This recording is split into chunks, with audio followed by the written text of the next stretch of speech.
Sorotan Assalamualaikum warahmatullahi wabarakatuh.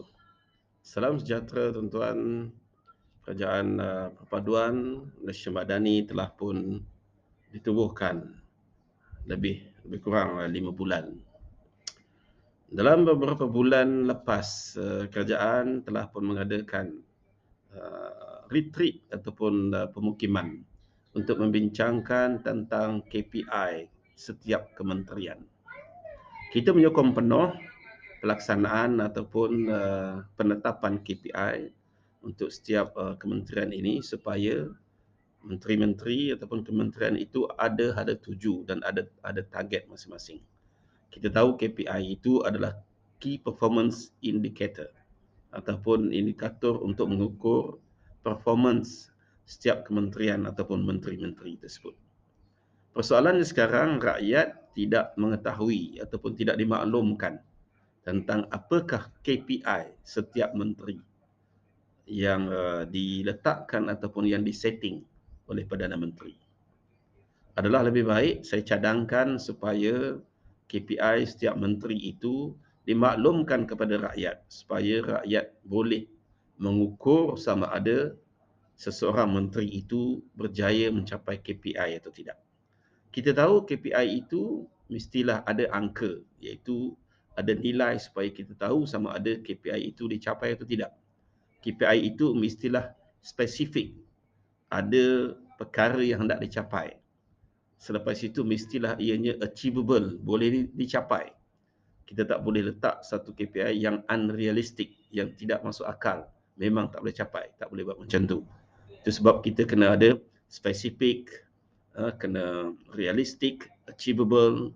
Lepas tu kena ada jangka masa berapa lama KPI itu diletakkan ataupun diberikan masa untuk menteri-menteri itu capai KPI itu. Mungkin 6 bulan atau mungkin setahun. Oleh kerana itu, saya mencadangkan supaya Perdana Menteri memaklumkan kepada rakyat melalui media apakah KPI-KPI yang perlu dicapai oleh menteri-menteri. Jangan ulangi sikap ataupun perangai kerajaan Abah Kau dan kerajaan Ismail Sabri yang kononnya ada KPI tapi rakyat tak tahu, lepas tu masing-masing mendakwa bahawa mereka telah capai KPI. Tapi rakyat lihat apa yang KPI yang mereka capai. Rakyat susah, rakyat barang mahal, kos kehidupan meningkat, hutang meningkat, telur tak ada dan sebagainya kan. Lepas tu banyak masalah-masalah inflasi meningkat dan sebagainya. Tapi masing-masing ketika kerajaan Ismail Sabri, kerajaan Abah Kau mendakwa KPI masing-masing dicapai.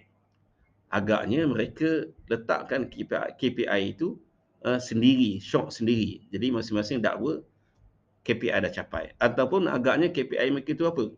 Berapa kali makan kenduri, berapa kali pergi ziarah orang meninggal, berapa kali pergi ziarah orang sakit, berapa kali ziarah orang bersalin. Itukah KPI-nya?